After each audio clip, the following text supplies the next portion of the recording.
Guys మా side function భోజనం ఎలా ఉంటాయో చూసేయండి వీడియో వరకు.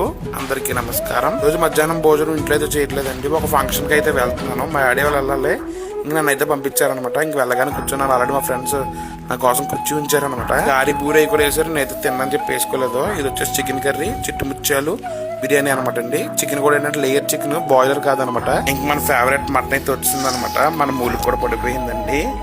నెక్స్ట్ ఇవి వచ్చేసి స్మాల్ ఎగ్స్ అనమాట. లేయర్ చికెన్ కర్రీలు ఉంటాయి కదా, స్మాల్ ఎగ్స్ నాకు చాలా ఇష్టం. ఈ లోపల మటన్ తీసుకుని ఏంటంటే అలా ఉల్లిచెట్ని రైతా అలా మొత్తం కలుపుని తినడం నాకు బాగా ఇష్టం అనమాట. కర్రీతో బాగుంటుంది అలాగా. నెక్స్ట్ థమ్స్అప్ కానీ ఆక్టోస్ కానీ ఫంక్షన్ బోర్డు కంపల్సరీ అనమాట, ఎవరైనా సరే పెడతారు. ఇంక నెక్స్ట్ రైస్కి వచ్చేసేమో మామిడికాయ పచ్చడి వేసుకున్నాను, చాలా బాగుంది. ఇంక నెక్స్ట్ చేపల పులుసు. మా సైడ్ ఫంక్షన్ భోజనాల్లో కూడా నేను డైలీ మధ్యాహ్నం ఎక్కువ ఐటమ్స్ తింటాను, మాక్సిమం అలాగే పెడతారండి అందరూ కూడా.